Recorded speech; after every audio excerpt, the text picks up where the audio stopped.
Hello and welcome to another week of Building Morak. Last time in the gargantuan episode, we basically put all these side things together. I built all the brown stuff back there, and I put all of these little stripes together on both sides. And most of it's hidden by this vehicle, but there is stuff back there as well. This week we will be connecting the section that we worked on last week into the big rock wall. Let's do it.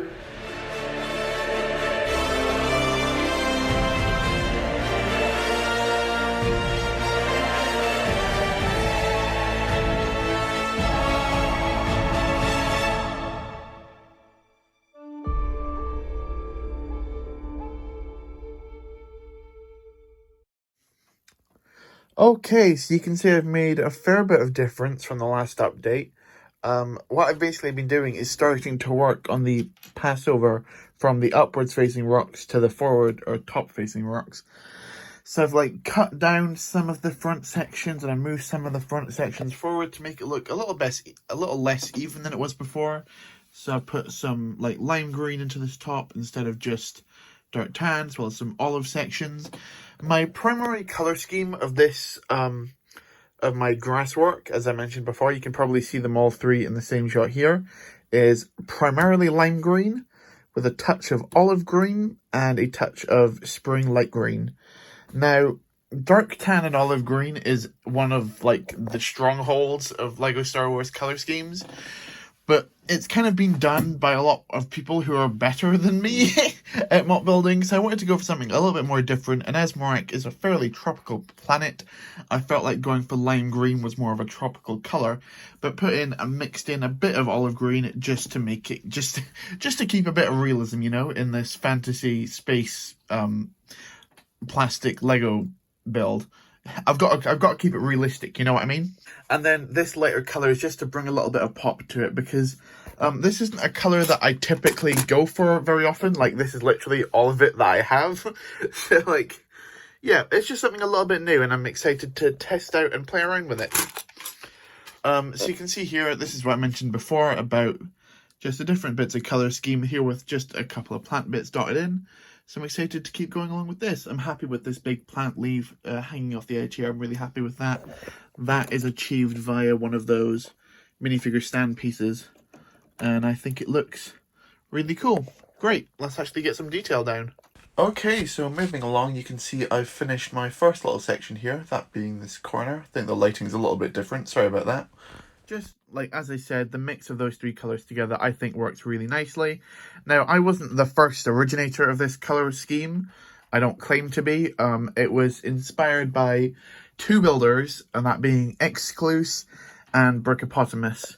I'm not sure if they were the first people to come up with this colour scheme, but I saw it there and I thought it was really cool. I wanted to try it out myself, and I'm really happy with how it's coming across. It looks like... I think when you focus in on the details, some of it can be a little bit messy, but I think when you look at it all together, it does give a patch of oh, this might be some deader grass over here, but it all does smooth nicely together, and all of the bits do look like plant work, even if there is some different types of teeth, and I think that's a minifigure hairpiece in there from hidden side, and that's a telephone.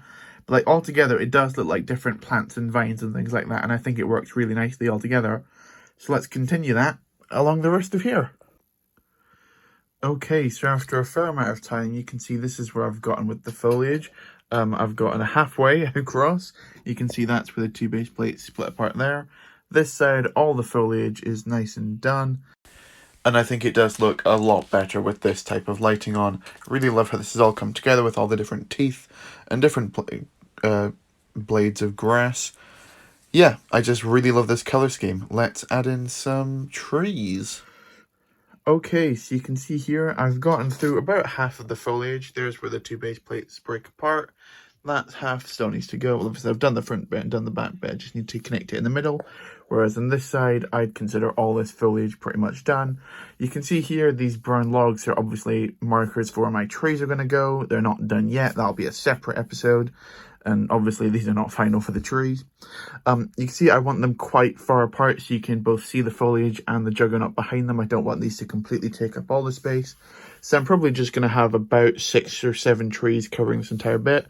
There'll be a fair few more on the backside because I won't detail the foliage quite as much. Because A, you can see there's a lot more to cover. And like this has already taken a drastic hit to like my resources in that color and also my olive resources. So I don't want to completely use out all of that. I want it to be mainly in the front because that's where you're going to see it the most. But yeah, I'm actually really happy with how this turns out. I really like the different contrasting colors together. Obviously that yellow stud is going to be covered, so I'll mark that out. A nice amount of foliage and details, a nice ratio of tiles to studs to different spikes and plants.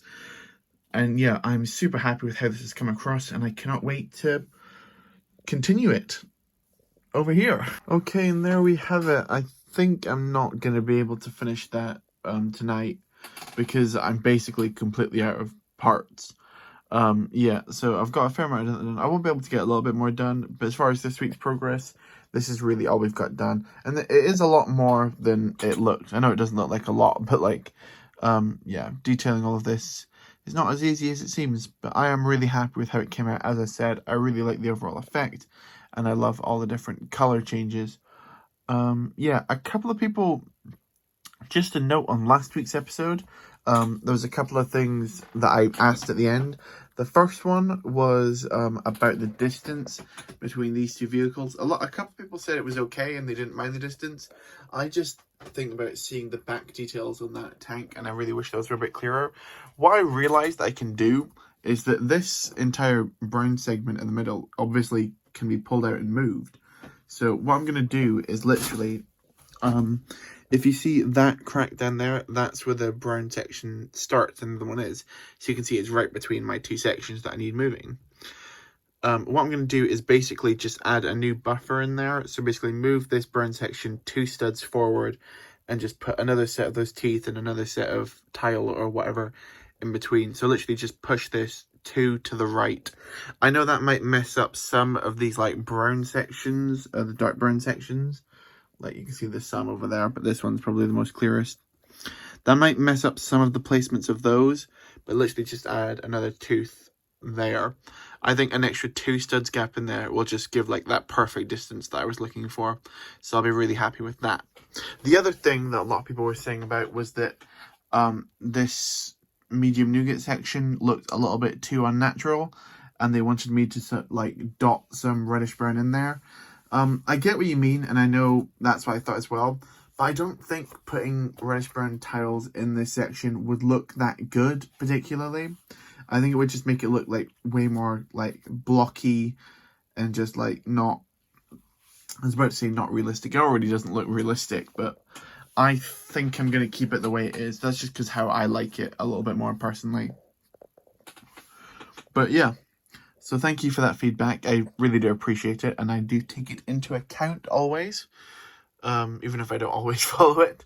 But yeah, next week will be one of 3 things at the current stage.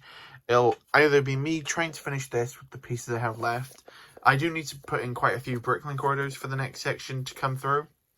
Either that or it'll be working on trees, so I could start like make a prototype tree but not a final tree because I don't have the parts to make a final tree yet, or just continue working this way along and get starting on the next few base plates, because also I will need to order a lot more of greenery elements because I need to detail all of that.